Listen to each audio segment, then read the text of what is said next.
Hello, friends. My name is Steve, and we are here today with author, filmmaker, and interpreter Dwain Worrell. Dwain, thank you so much for taking time out of your day to talk to me. Thank you, Steve. I appreciate you having me. Yeah, so I was looking at your. We had talked just a second ago before we hit record, and I mentioned that I saw your book. The cover was the first thing that struck me about your book, and then I saw your bio, and it's like, wow, you do a lot of awesome things. So tell us about your book. What made you decide to get into the book industry? Sure. My book, I have it right here for you guys, is called Androne. That's a play on the word drone. Androne is a novel about a near future where drones aren't just in the air. They're also on the ground, they're in the water. And the drone pilot that we follow, Paxton, he is the pilot of something called andrones. And andrones are bipedal drones that are built in our image, 2 hands, 2 feet. And he's somewhere in Nevada, in the Nevada desert, piloting these drones that are in Afghanistan, Syria. He doesn't know. He's just a grunt. But when he pilots his androne, there's something weird going on the other side of that screen. Something that he starts to investigate and starts to dig into. And somewhere in the middle of the novel, he discovers that he's not fighting who he thinks he's fighting. The enemy that he's at war with is not who he believed, and it changes the course of how he fights the war. So there's a bit of a twist in that midsection of the novel, or a reveal, if you will. And Androne is that's generally the story of Androne. How long has this story been kind of gestating in your brain? But how long have you been thinking about doing it? That is such a great question, because it actually started first as a screenplay, and I'll get into a little bit about. I'm more of a filmmaker than I am a novelist. This is my first novel, but around 2017, I had written my first theatrical released film. And I wouldn't say a lot, but quite a few studios were bringing me in just to talk to me and find out what I want to do next. And it was Androne. So I went to Warner Brothers, I went to Sony, I went to Paramount, and I'm sort of talking about this screenplay that deals with andrones and these almost like mechs, but drone mechs. And they're fighting against each other, and it's near future, and there's a mystery and a twist, and I'm pitching my heart out, and the studios are like, nah, we prefer superhero movies. Do you have anything superhero based, superhero? So I was like, no, I don't, and they were like, thank you, but no thank you. So I really liked the story. Every time I pitched the story to them, I would almost discover something new, because you would have to pitch the story to each studio. And I pitched it a good 20, 30 times. So every time I pitched it, like, I'd come out of that interview thinking of a new element. So the story was actually growing as I was pitching it. And at the end of it, no one was interested. And I was like, you know what? I'm just going to write it as a novel and see how it goes. And found an agent, found a publisher, and here it is. So. Wow. So these meetings how long do these meetings typically last when you're pitching your ideas? Usually about 45 minutes to an hour. You'll come in, you'll talk with the exec or the producer, and there's small talk at the beginning, and they'll talk about what they're either in this order. Either you'll talk about what you're interested in, what you want to do first, and then they'll talk about books that they have or comic books that they have that they're looking for writers for. Or even just general ideas that they have that they're looking for writers for. And sometimes, you meet and you're like, oh, I love that book too. And then you'll see if you start developing it together. But yeah, that's basically how it goes. I talked about Androne and some other screenplay ideas that I had, and they talked about the stuff they were trying to do. None of it tickled my fancy. Yeah. It must be a little frustrating to have such an idea that you're passionate about, and then they say, "Well, that's great, but we have Yes. this other stuff." That must be kind of tough. It is. It is. Because most of the time they're looking for sure things, which nothing is a sure thing, but they're looking to mitigate any sort of risk as quickly. They don't want to take on a big budget story that has no IP behind it. If they're going to spend $200 million on a movie, they want it to be Spider-Man, they want it to be Iron Man, they want it to be something that people recognize. So it's a huge challenge nowadays to be a screenwriter because it's difficult to sell what we call spec screenplays. And spec screenplays are just ideas that the writer has that they write compared to something that the studio wants you to write. Wow.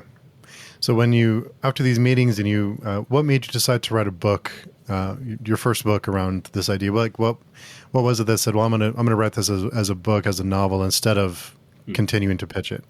Well, I think that at that point I had sort of become exhausted with pitching it. And the idea was really, and it came, you know what else happened? It came from a frustration of being in those rooms and not just pitching Androme, but pitching other story ideas. And that same year, was it 16 or 17? I can't remember. But I had lost a job, a pretty high profile job. And I think I can talk about it. It doesn't matter anymore. But it's Thor Ragnarok. Thor Ragnarok, I was up to write that screenplay with, among other writers. So there were, I think Taika Waititi had written the first draft and they wanted to rewrite on it or something like that. And there were a few other writers who were sort of in the mix. And we all weren't fighting for it, but we were coming in with different pitches and different ideas. And I didn't sleep. Like, I stayed up all night working on these pitches because this is a big, high-profile deal. And my agents and managers all reiterated that. And I knew it. Like, if I get this job, it will help me get other jobs. And, it can also bring me into the Marvel Disney family, which they reuse a lot of the same writers and directors. So I fought hard. I fought really hard to create something in that, create a pitch for Thor Ragnarok, and I didn't get it. Even though I was down to like 3 writers in the end. It started larger and got down to 3 writers. And a very talented writer got it in the end, and all respect to her. But it really hit me. It really impacted me that you can spend, and this happens a lot in LA, in Hollywood, you will work a lot on a pitch and then not get it. I did the same thing for Mega Man. I did the same thing for what other show? I can't, but I've done it a lot. I've thought about video game adaptations and comic book adaptations, and I've worked very hard on a pitch, maybe 3 weeks on a pitch, and nothing comes of it. So for years, 2-3 years in LA, I've worked on these pretty big projects, but have nothing to show for it. And I said enough of that. You know what I mean? Like, it's time for me to really write something, work on something that exists. And that's, I think, a lot of that frustration is what drove me to write a novel. Wow. And when you started that process of converting it from a screenplay to a novel, how different was that process for you from your previous experience into writing a novel? I think the biggest change, it wasn't even the conversion, because I hadn't written the screenplay yet. It was just a pitch. So that conversion was relatively easy. What I did experience, though, in writing the novel is novels are long.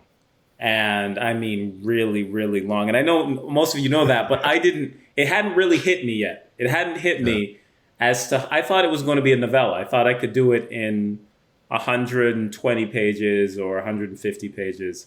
But it went over 300 pages. And writing it is one thing, but rewriting a 300 plus page novel it's tough. It's a lot of work. One that I'm experiencing right now with the second book in the series, but it's a really long, arduous process, and I think that's the biggest difference. A screenplay at the longest usually is 120 pages, and it's very thin pages because it's basically just dialogue. So it's not paragraphs like a screenplay. It's just character name, and then under the name is a small block of dialogue, and then character name, small block of dialogue. So, and then it's like, then he walked to the door. So you don't have to really, I would say, make it pretty or, make the language pretty. Language is just direction. So that's sort of the biggest difference, I think, in writing a screenplay in a novel. And when you finished your first draft of the novel, did you query, or how did you go about, what did you do with it once you had your first draft? Yes, I queried, and I queried hard, and I sent it out to 50, 60 different agents, and I sent it to about 20 publishers who accepted, direct, unsolicited submissions. So I sent it all over. I sent it to a lot of people and only got a couple responses. And the agent that I got, though, I'm very happy with. She is very, very talented, very good at what she does, and helps motivate me. So I got lucky in that sense.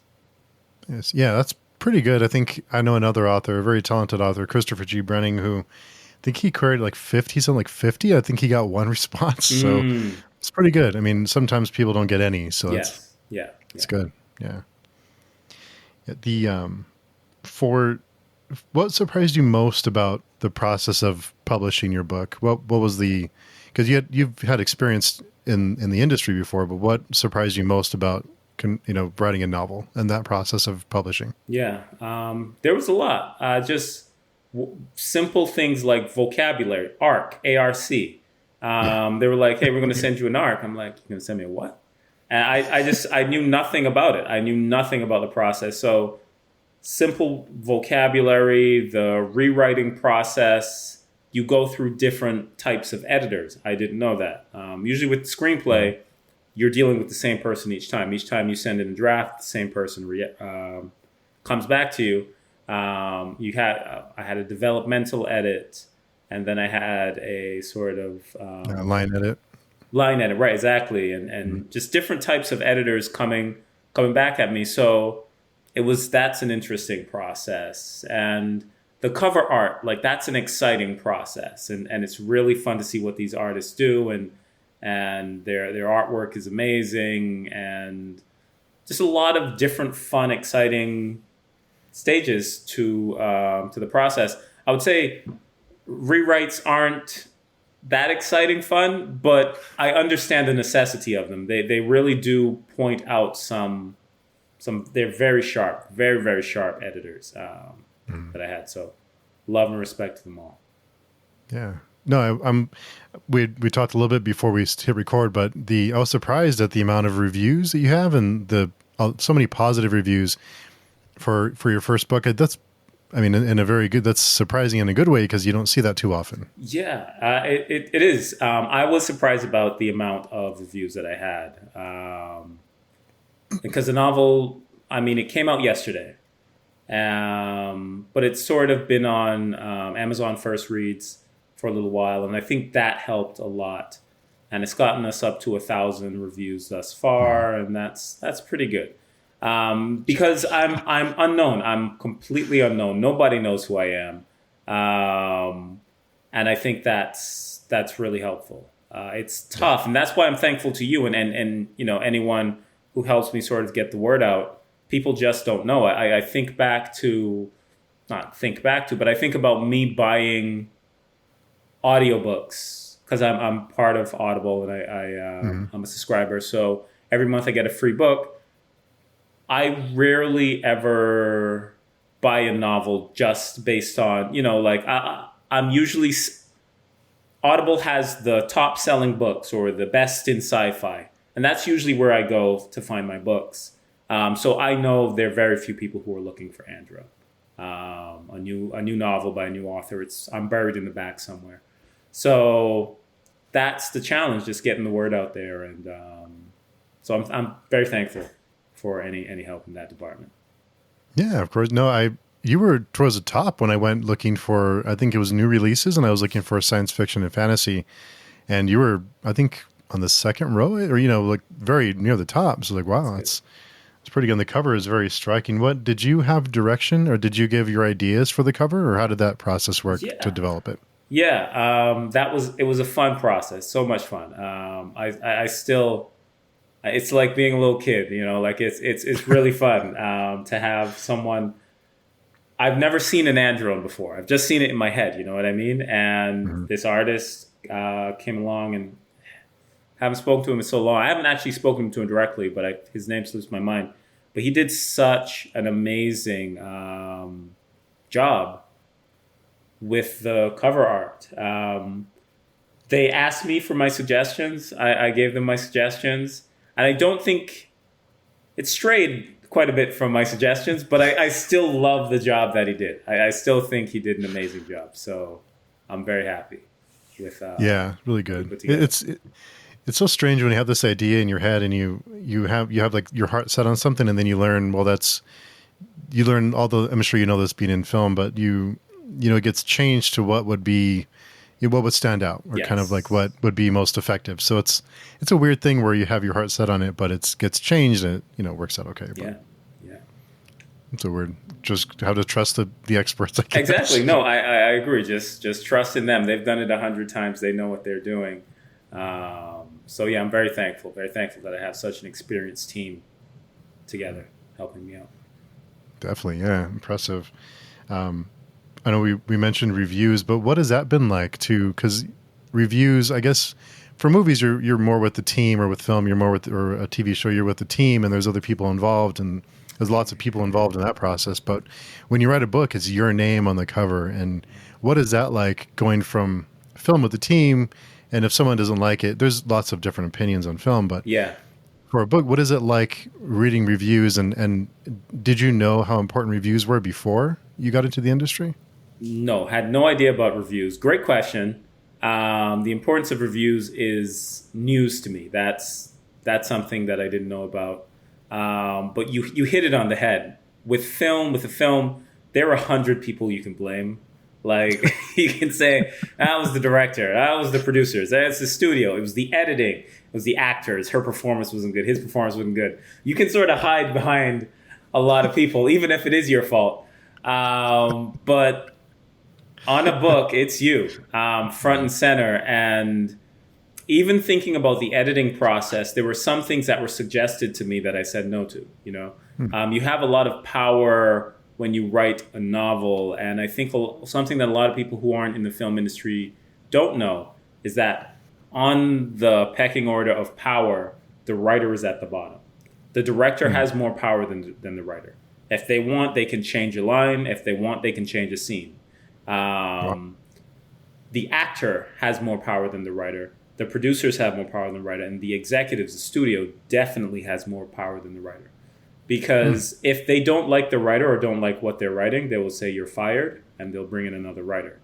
And if that writer doesn't do what they want, then they'll bring in another writer.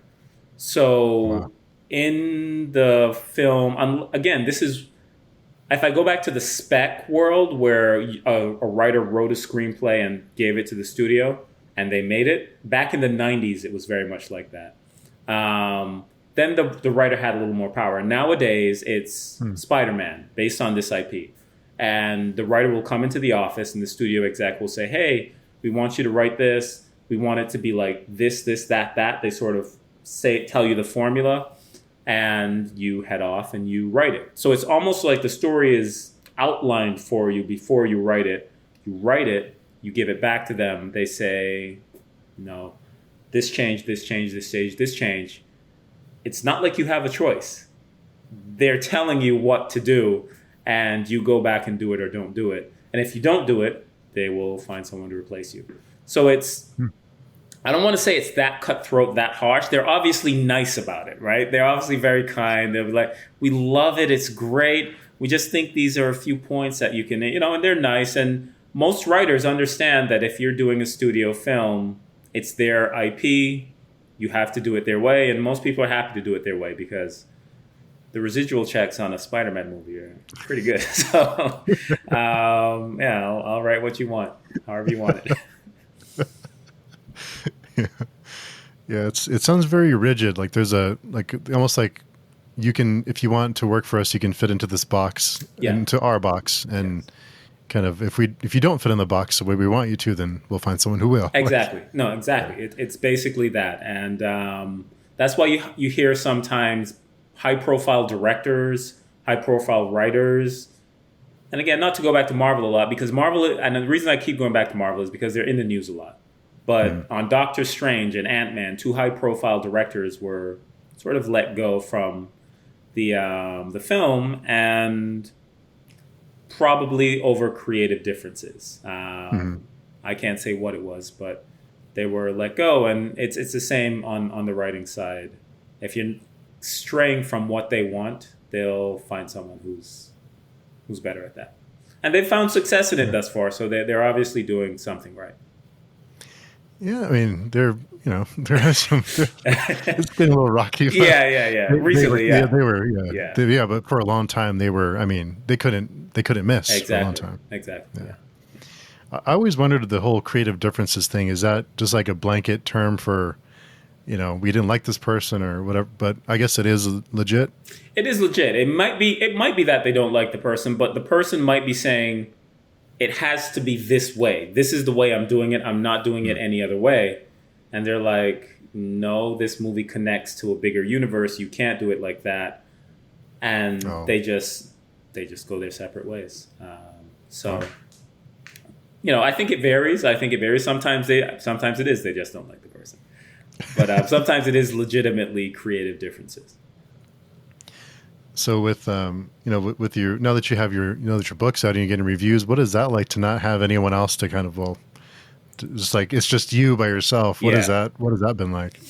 It's some of the reviews I read, I'm like, and what's been helpful is so I'll answer your questions first. I keep straying from your questions, and I apologize. No, that's right. That's right. Sometimes it's tough. Sometimes it's great. Like you read a review that's a 5-star and you're like, wow, that's inspiring. It really makes me want, whenever they say we can't wait for the next novel, I'm like, yes, let's go. And it motivates me to write.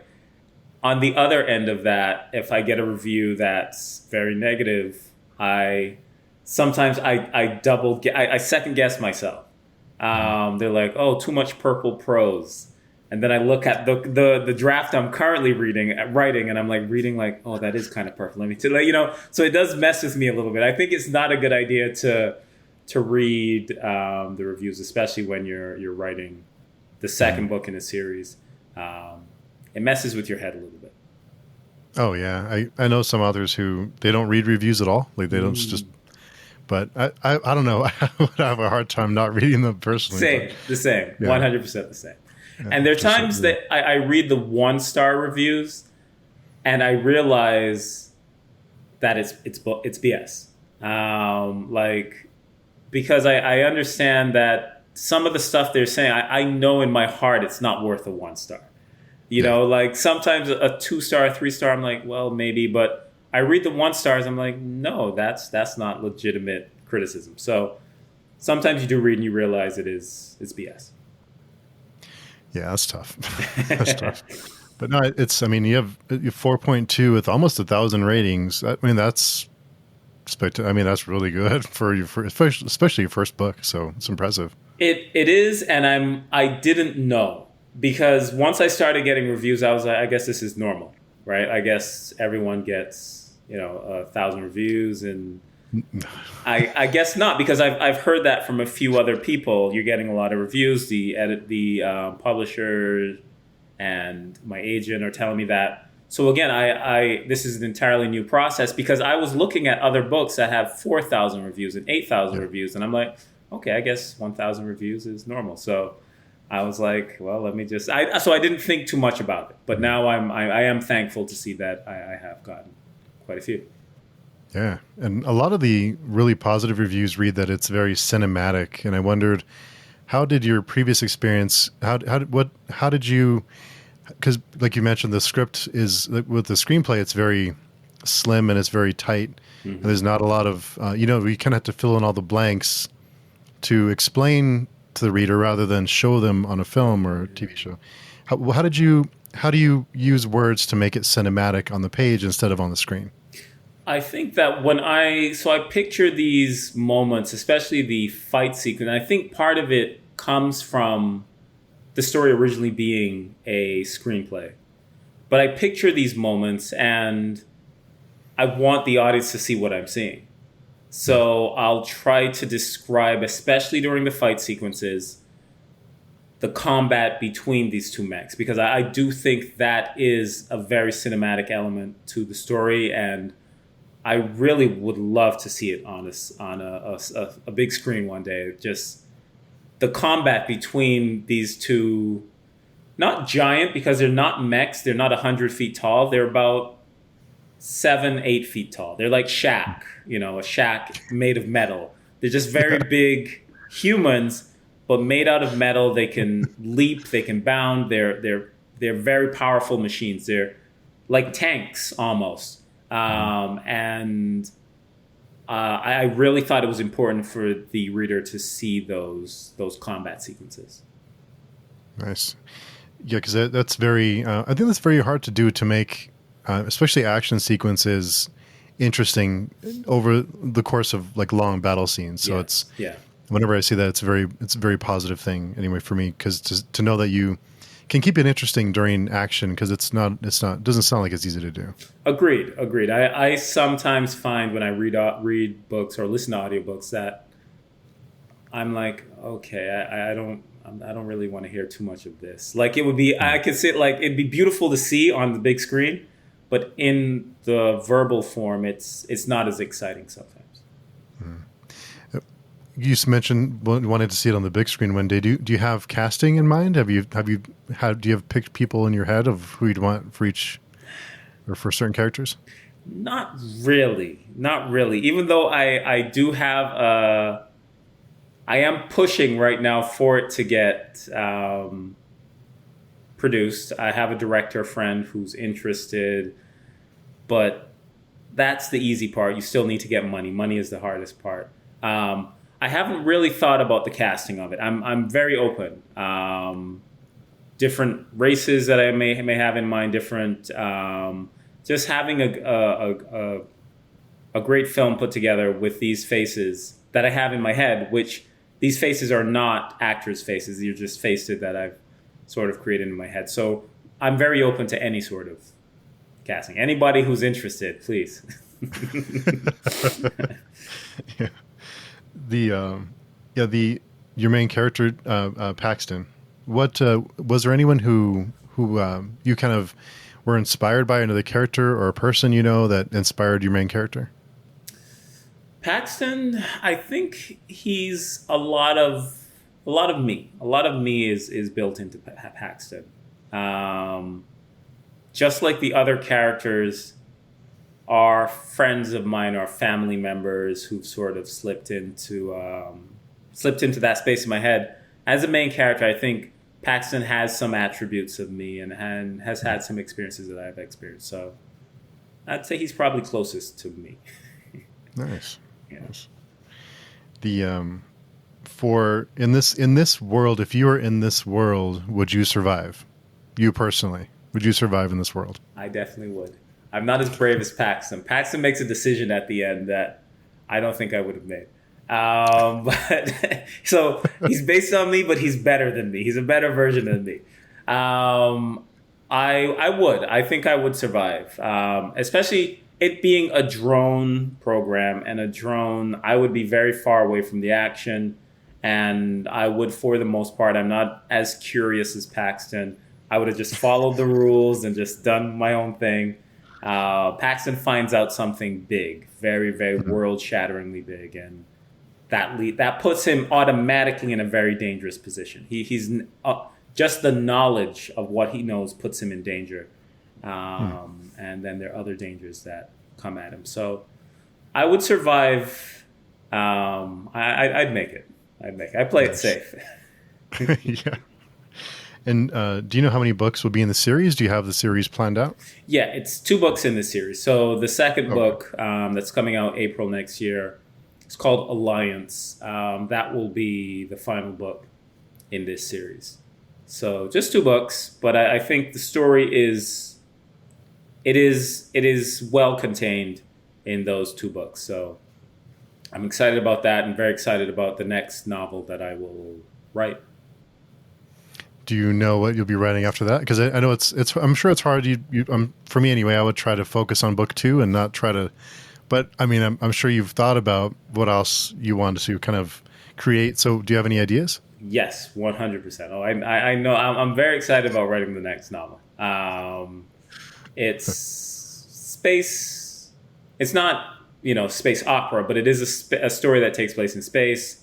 Sci-fi as well, with a little bit of horror mixed in, but it's not alien, just a little bit of horror. But it's very, very exciting to me. Very, very exciting. I can't wait to write it and explore that world. So, yeah, that's one that I'm very excited about.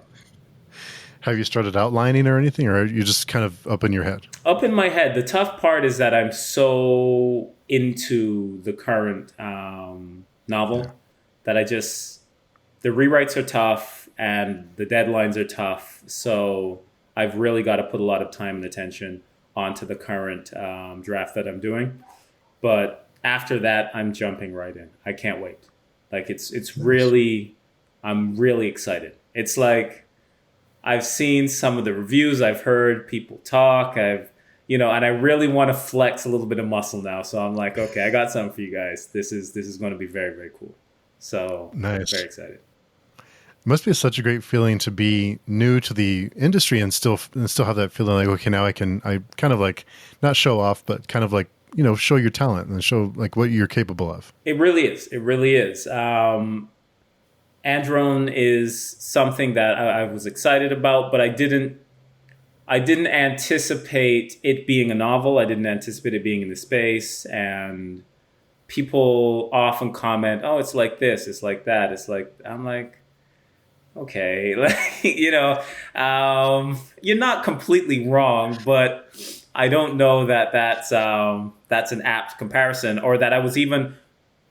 There's a comparison to a movie franchise that I keep getting a comparison to, and I think it's actually a pretty clever comparison. Okay, but just for some reason, I don't know. I just don't like the comparison thing. But maybe it is helpful to have a comparable story to it. But the thing, my next novel, I'm making sure it's going to be more challenging to find a comparison to that. Yeah, it's something that my good friend P.L. Stewart, author of the Drawn Kingdom saga, I've talked to him a lot about when you create something, whether it's a book or a movie or a painting or whatever it may be, you have your idea on what it is, and then once you release it into the world, it's like everyone has different ideas, and it's not really yours anymore. It's everyone. It's the readers. It's whoever's watching or absorbing it. So it's such a strange thing to have something so close to you, and then everyone like take it in different ways that you never anticipated. Yeah, and some of those, but I think some of those ways are enlightening and new and interesting. So I did talk about the negative a little bit, but there are many people who are taking it in a very positive way, and the comparisons that they make I would have never thought of. Some of the things they're saying I would have never thought of. Some of the questions they ask, because they'll email me at my website, and I'm like, I don't know the answer to that question, but it's a good question. So it is interesting to see people the way they explore and think about the stuff you're writing.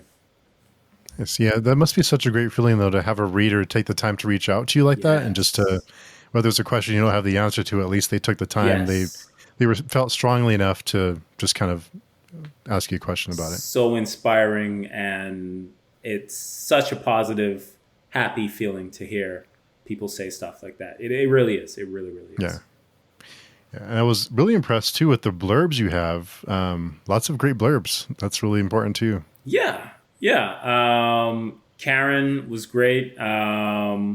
she has the same, we have the same agent, and she was kind enough to read and give a blurb. And Niels, that's my guy, that's a close friend. So he also works in the film industry, and most of my blurbs, at least for the first year, at least for this book and this next book, are going to have to be from the film industry, because I don't know anyone in the book industry. So You do now. yes, yeah. I know one or two people. And if you would love, if you would like to read Yeah. the second book, I would love for you to read it. But I just don't know anyone else. So I gave it to some of my film friends, and a couple of them said yes, and they gave me some positive reviews. So Nice. very helpful. Yeah. Just a heads. No one cares what I think, but just a heads up. No, hey. Nobody cares what I think. But no, I know you've been writing for a long time. When did you start writing? What got you into the craft?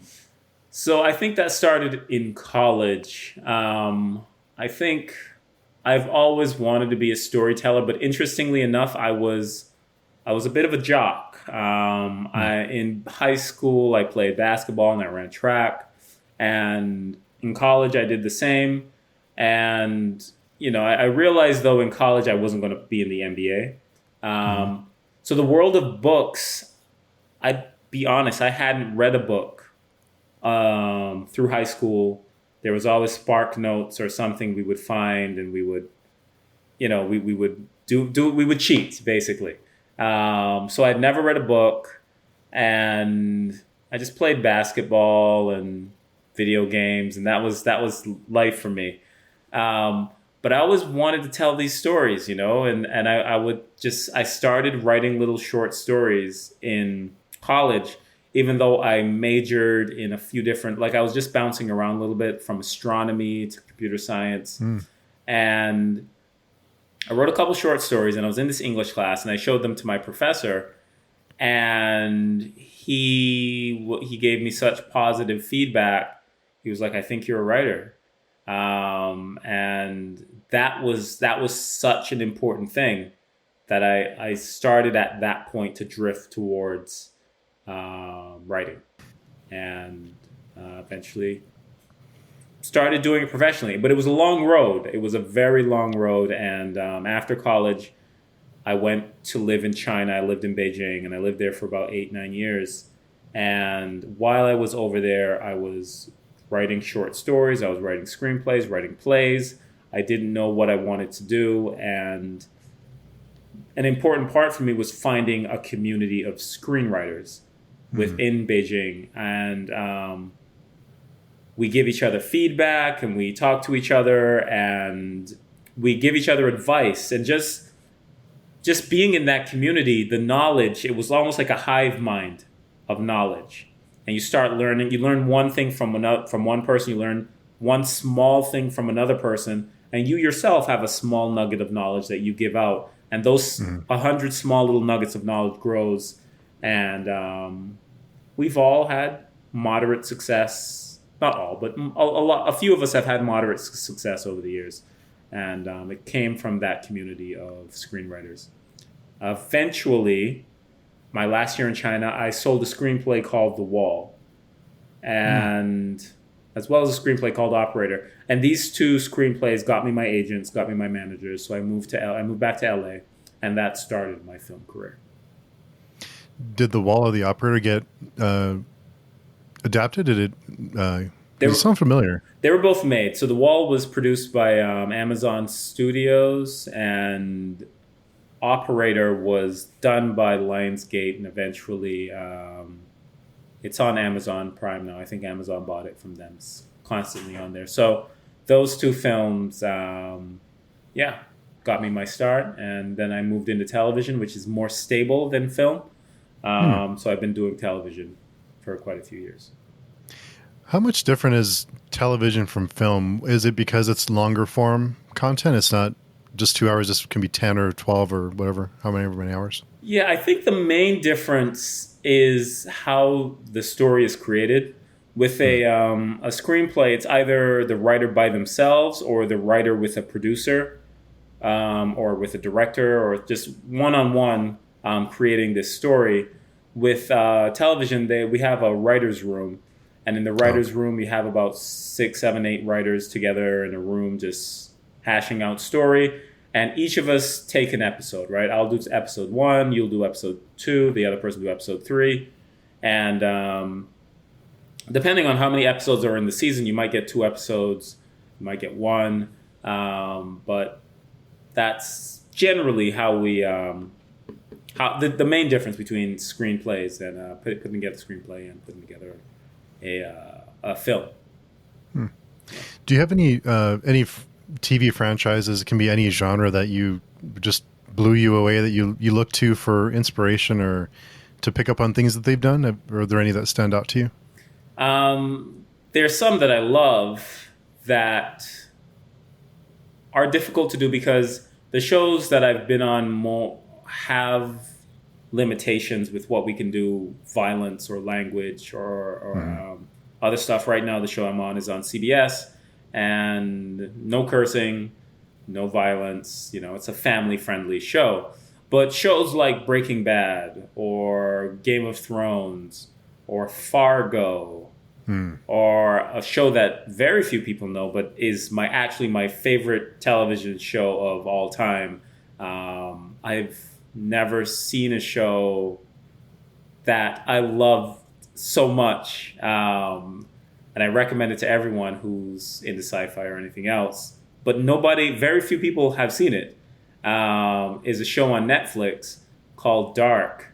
And I love Dark. I've seen it like 3 times. It's brilliant. I love it. Yes. Well, thank God. You've seen it. You know what I'm talking about. Dark is so good. And by far my favorite show. It's so perfect. Like it's like they thought about the entire thing before they started the first season.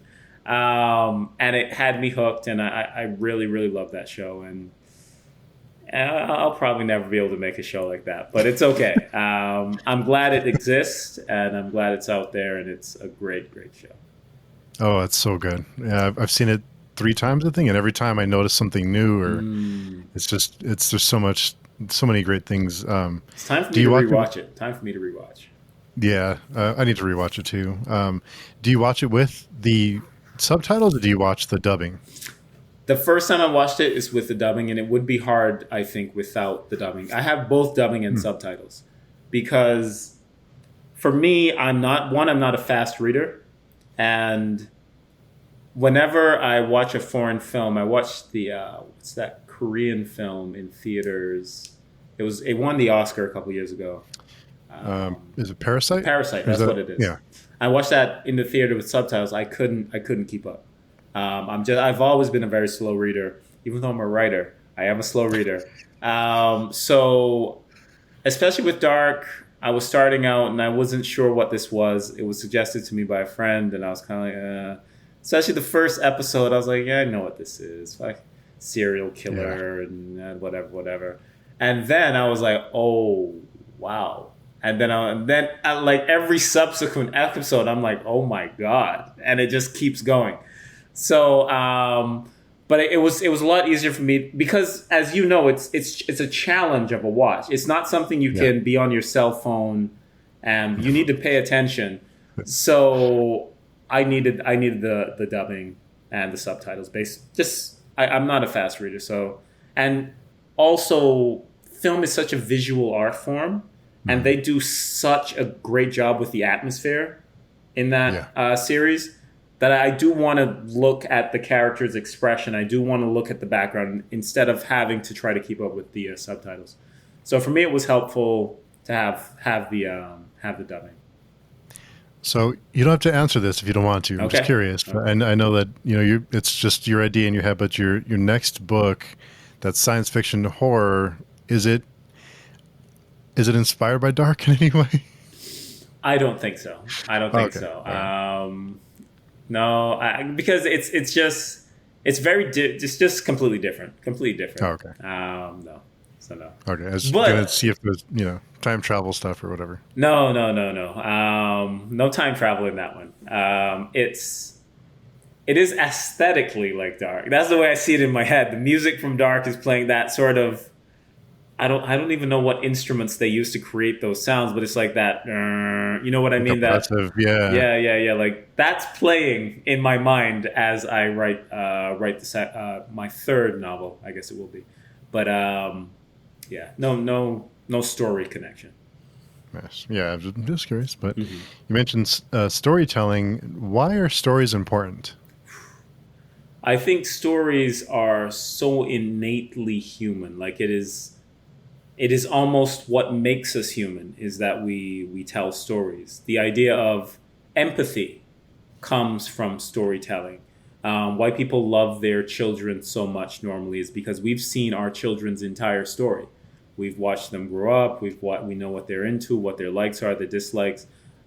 Stories create empathy in a way that I don't think other art forms do, and I also think there is a part of us that longs to be somebody else. And even you can love yourself, you can be and still want to take a vacation as another human being.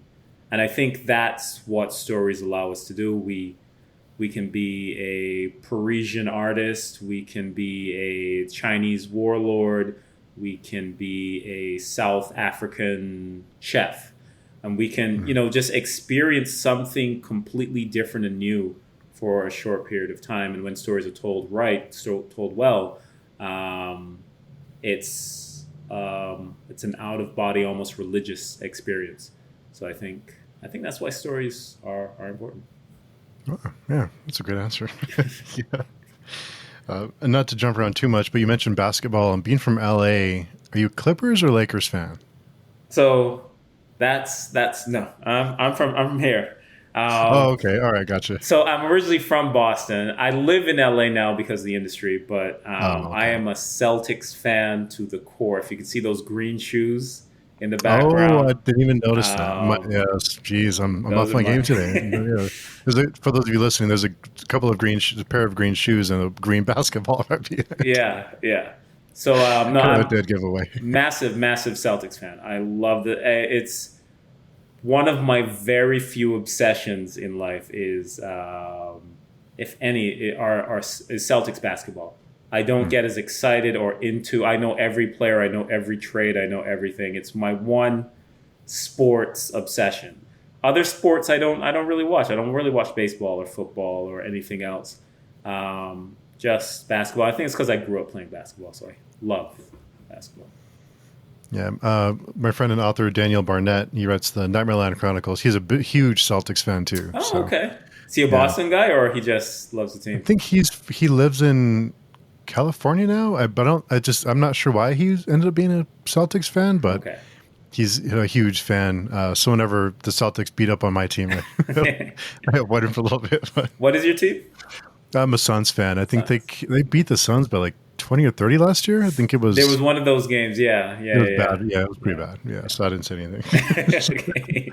But yeah, yeah. So yeah, we can get into we can go on Yeah. forever about Yeah. basketball, but yeah, being in the film industry while we're recording this today, there is a strike going on with the actors and the directors guilds unions, and it feel for as an outsider, it feels to me like one of the big sticking points is AI. Oh, yeah. Is that the case? You think? Yes, AI is it's a massive sticking point because there's things that AI can do now, taking its baby steps. AI is a newborn, basically, Hmm. and it can already quote unquote write a screenplay, a bad screenplay. But people can also write bad screenplays. So there is a near future, maybe in the next 3 years, where AI could create a Fast and Furious film. And I use Fast and Furious because Fast and Furious, no disrespect to anyone involved, but sometimes has a pretty easy to follow formula. Hmm. And the dialogue isn't it is not exactly Shakespearean. So To say the least, yeah. yeah. So there is a world where there are certain films in the next 3 to 5 years that AI will be able to write. And I think the Writers Guild wants to put that to bed as soon as possible, because those films are the films that bring in a lot of money. They bring in the $300 billion franchises. So if those are the films are all AI, and the other films, the indie films, the Oscar winners, if those are done by people, then you have a world where the guild, which provides health insurance, which provides care and retirement benefits for the writers, that's going to disappear. That's going to dry up. And being a writer as a career is going to fall away. And yes, we'll still have people, but they will be the elites. They will be people with trust funds, and they're capable of struggling through. They don't need the film industry to make money.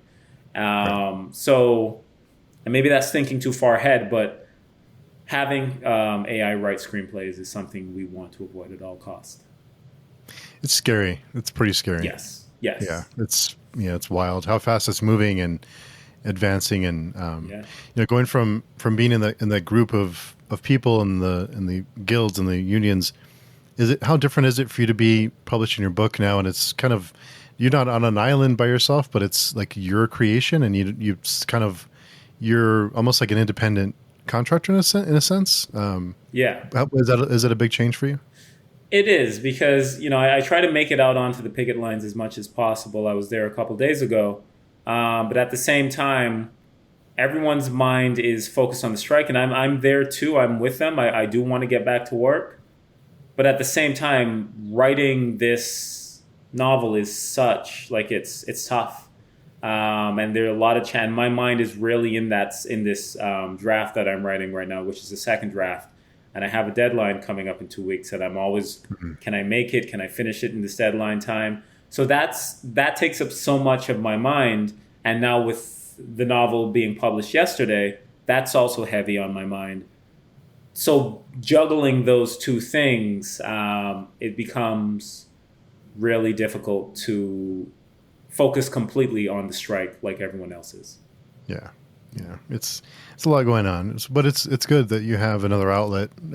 Since you can't do a whole lot, it's nice to have the book and the second book to kind of keep you occupied and kind of keep the juices flowing, I guess you can say. Exactly.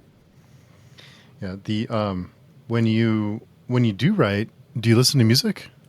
I do. I'll pick up. Recently, it's been the Batman soundtrack, the most recent Batman.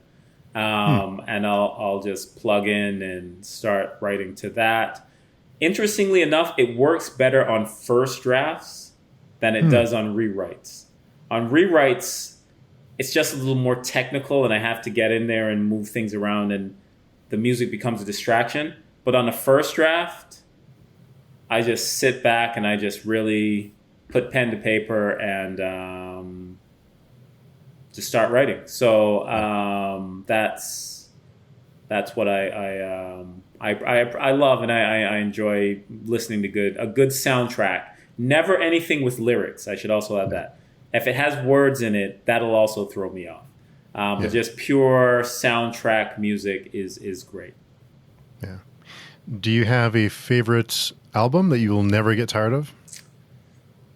It's always it's soundtracks, and I'm trying to think of the name of the film.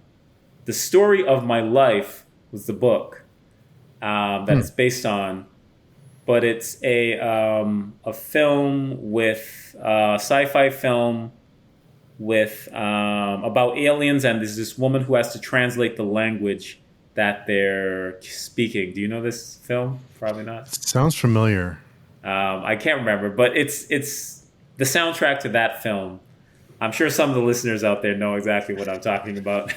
But it was based on a book, and it became a film directed by Denis Villeneuve. And Arrival.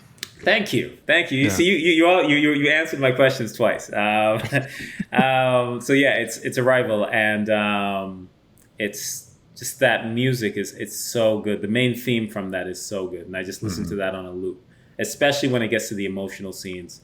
That's great for that. Yeah, it's one of those. Denis he's I mean, he's Brilliant. another one who's wow. Yeah. Brilliant. Yeah. I love everything from Blade Runner to Dune that he's doing right now. So I've enjoyed a lot of his stuff.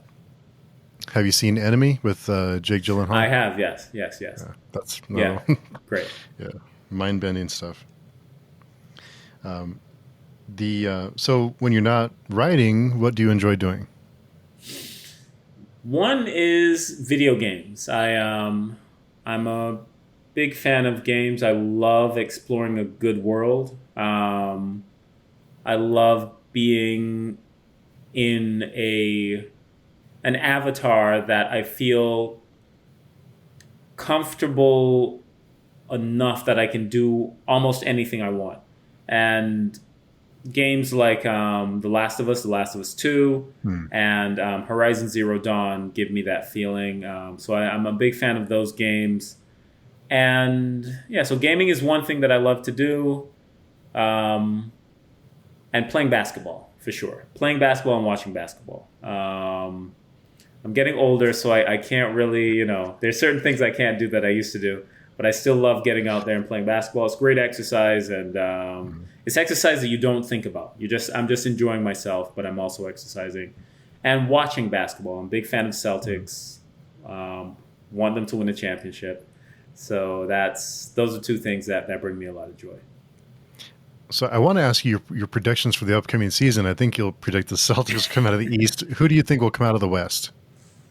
Coming out of the West, that's a great question. You love a team. It's interesting that you asked me that question now that I think about it. Because Phoenix, they've got a squad. They've been surprising what they could do with the trade machine because they didn't have to trade Ayton to get from Washington. Who do they get?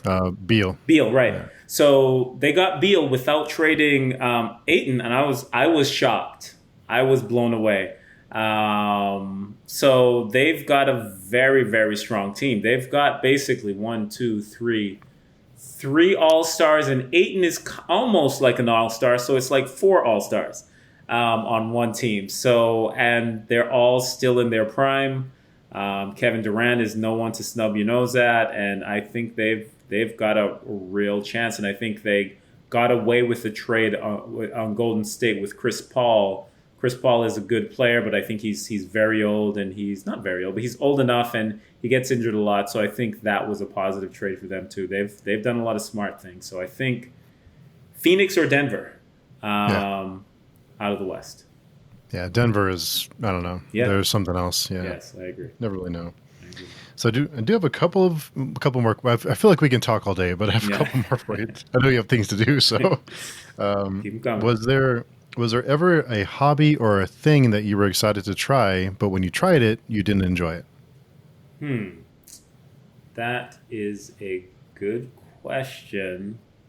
Something that I tried. I think, I love language learning, and I know Mandarin and I translate Mandarin. But when I started to study Spanish, it was a lot more challenging than I thought. And it's not that I dislike it, but I haven't kept it up. I haven't continued with it. So I guess the study and learning of Spanish, I was really excited to learn Spanish. I bought all these books. I bought these audio tapes to listen to, and I was going to get into it. And now they're all just sitting there. So, it just wasn't as enjoyable a process. And I think what it was that I learned Mandarin in China. And it was part of my daily life. And, I would be at a restaurant and I would learn, and that's how I learned Mandarin for the most part. But with Spanish, it was me in a book, in a room, and that was not fun.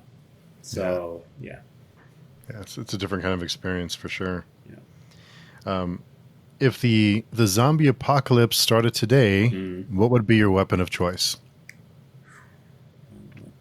It could be anything you can think of. Oh, I'm thinking, I'm like, zombie apocalypse. I think my weapon of choice, I'm going to say this. I think it would be a tank. Can I say a tank? Sure. Okay. Yeah. Just because I do think, I think they've gotten it very wrong. People who say swords and bats and stuff do not realize that these films don't really show that when the blood splatters on your face, you're dead. You're gone. That blood splatter, you're dead. There's no coming back from that.